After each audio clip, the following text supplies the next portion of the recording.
우리 학교에 들어오는 신입생들한테도 한번 물어봤는데요. 첫 번째는 대학 준비가 가장 궁금하대요. 야간 자율학습이 또 궁금하다고 하더라고요. 그리고 세 번째, 수업이 50분으로 바뀐대요. 첫 모의고사를 보게 되죠. 한번 경험해 보시기 바랍니다. 그리고 또 하나, 학교에서 저녁 한 번도 안 먹어봤죠. 친구들과 점심뿐만 아니라 저녁 식사도 함께 할 겁니다.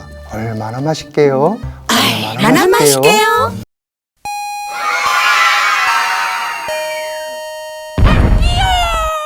안녕하세요. 학교TV 구독자 여러분. 저는 한국교육대학협의회 상담교사단으로 활동하고 있고요. 강원 진학지원센터에서 강사로 활동하고 있는 내면고등학교 교사 조원교입니다. 반갑습니다.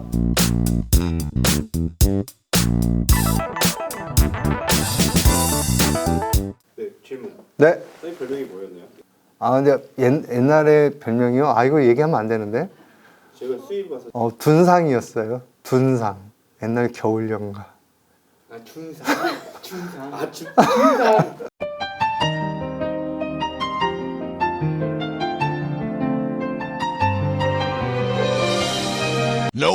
잘생겨셔서.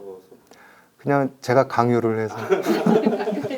자, 오늘 저는 고등학교에 새로 입학하는 신입생들에게 지금 한 10일간 정도 방학이 생겼잖아요. 그래서 그동안 무엇을 하면 좋을까에 대해서 같이 좀 이야기를 해보려고 합니다. 우리 고등학교 새내기들은 어떠한 점이 궁금할까? 세 가지 정도를 꼽아봤는데요. 첫 번째는 과연 중학교 때처럼 시험은 벼락치기가 가능할까요? 라는 질문 하나 하고요. 두 번째는 고등학교는 대학교 언니 오빠들처럼 수업 설계를 자기가 직접 한다고 하는데 이건 어떻게 해야 하는 건가요? 라는 거 하나 하고요. 그다음에 희망 전공과 관심 분야를 꾸준히 탐색해야 한다고 하는데 이건 또 어떻게 해야 하는 걸까요? 이 세 가지 정도 간단히 준비를 좀 해왔습니다.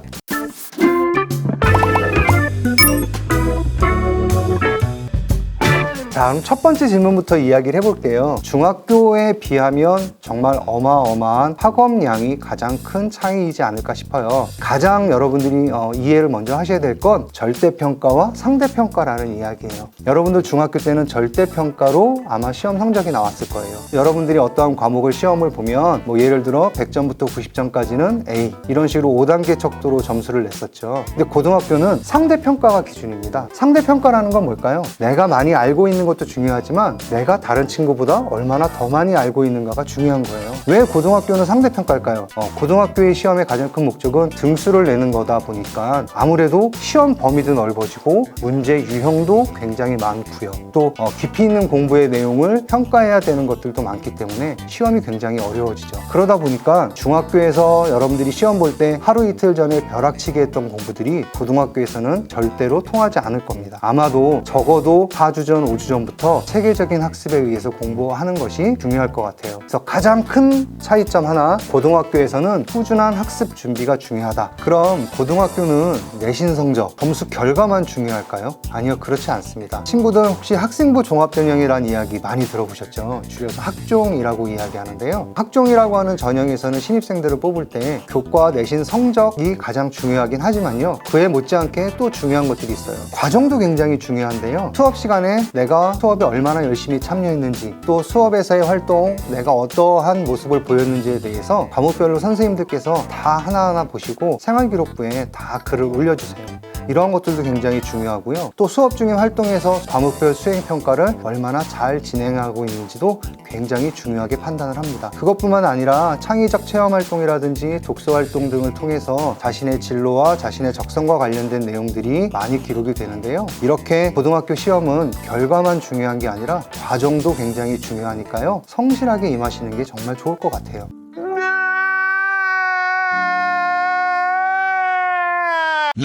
자, 그래서 선생님이 생각하기에 가장 중요한 고등학교 생활에서 두 가지. 첫 번째는 수업, 그리고 학교 생활에 충실하게 해야 하는 것이 정말 중요하다는 것 하나고요. 또 하나는 자기주도 학습이 정말 중요합니다. 중고등학교 때까지는 선생님들이 하라는 것, 또는 학원에서 하라는 것, 또 부모님들이 하라는 것, 이런 것들만 해왔잖아요. 그런데 여러분들이 3년 뒤에 대학에 가게 되면 누구도 그런 것들을 터치하지 않아요. 수업도 학생이 들어오고 싶으면 들어오고 숙제도 하고 싶으면 하고 이렇게 되잖아요. 그래서 대학에서 교육부에서는 스스로 공부할 수 있는 학생들을 굉장히 많이 뽑고 싶어 해요. 그러한 힘들을 키울 수 있는 게 바로 자기주도 학습입니다. 그리고 두 번째 한번 이야기를 해볼까요? 내 수업은 내가 설계를 해야 한다던데 라는 이야기가 많이 나오더라고요. 이제는 2015 교육과정에서는 특별하게 인문계, 자연계를 구분하지 않고 고등학생이라면 모두 다 배워야 되는 과목들을 정해서 1학년 때 공통 과목으로 수업을 하게 돼요. 국어, 수학, 영어, 한국사, 통합사회, 통합과학, 그리고 과학탐구실험 이러한 과목들이 있고요. 이제 2학년 때부터는 선택 과목을 여러분들이 스스로 설계를 하셔야 되는데요. 선택 과목은 또 일반 선택 과목과 진로 선택 과목으로 구분이 됩니다.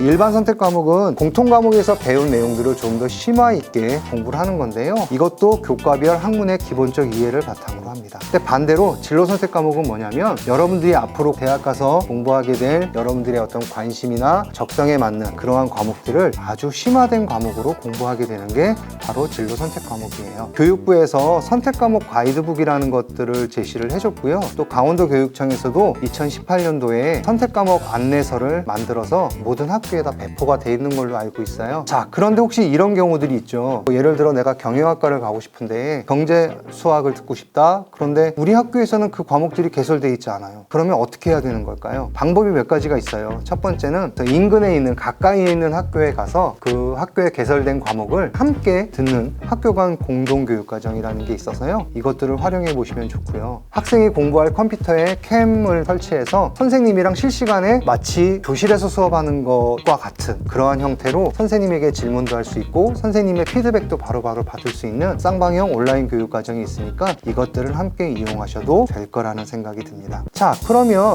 내가 수업을 설계를 하려면 기본적으로 돼야 될 게 뭘까요? 수업 설계를 하기 위해선 무엇보다 나의 진로가 결정이 되어야겠죠. 그럼 나의 진로는 어떻게 결정을 해야 되는 걸까요? 보통 우리 중학교 때 자유학기제를 통해서 자신의 진로, 자신의 어떤 적성들을 좀 고민해보는 시간들을 많이 가졌을 텐데요. 인터넷 사이트를 통해서 자신의 진로를 체크해 볼 수 있는 그런 곳들이 많고요. 또 학교에 진로 전담 교사 분들이 계시는데 그분들하고 수업 진로 시간에 함께 그런 것들을 고민해 보실 수 있어요. 사이트를 간단히 안내해 드리면요.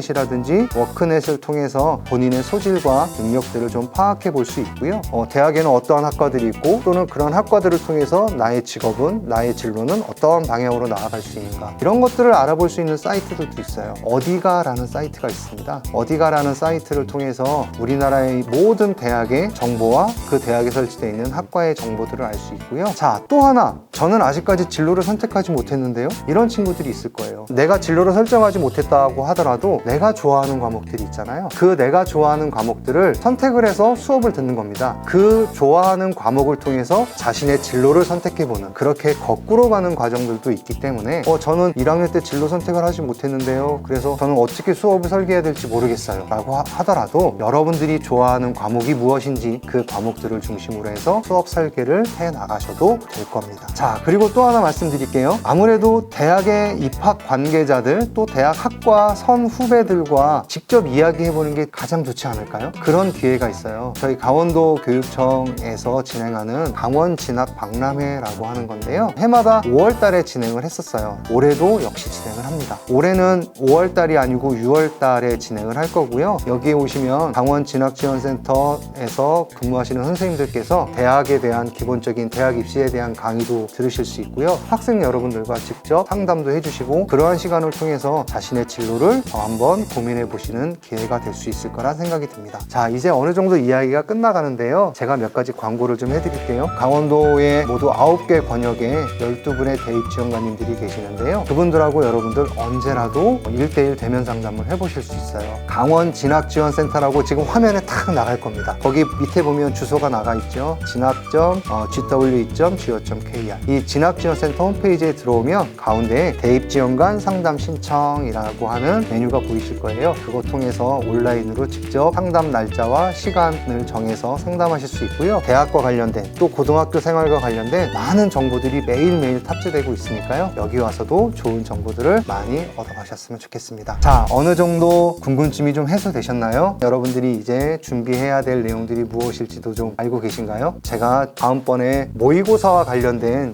많은 이야기들을 좀 드릴 건데요. 시간이 되시면 그것도 함께 좀 시청해 주시고요. 자, 오늘은 여기서 마치도록 하겠습니다. 감사합니다.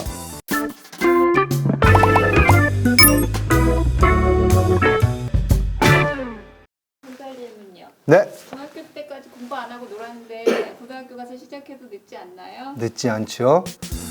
여러분들은 100m 달리기 하는 게 아니거든요. 여러분들은 마라톤을 하는 거예요. 42.19. 그러니까 물론 달리기를 위해서 달리기 주법도 배우고 어떻게 달려야 하는지 뭐 기본적인 체력도 길러야 할 텐데요. 지금 당장 100m를 뛰어야 되는 것이 아니라 42.19를 멀리 보고 뛰어야 되기 때문에 중학교 때 조금 내가 공부에는 관심 없었어요 라고 했더라도 고등학교에 올라와서 여러분들이 스스로 공부를 체계적으로 하게 된다면 충분히 여러분들이 원하는 결과들을 얻을 수 있습니다. 아까 제가 말씀드렸죠. 자기주도 학습이 제일 중요하다. 왜 자기주도 학습이 중요할까요? 공부는 스스로 부족한 부분들을 메꿔 나가는 게 공부이기 때문에 그래요. 자, 여러분들 힘내시고요. 열심히 하시기 바랍니다.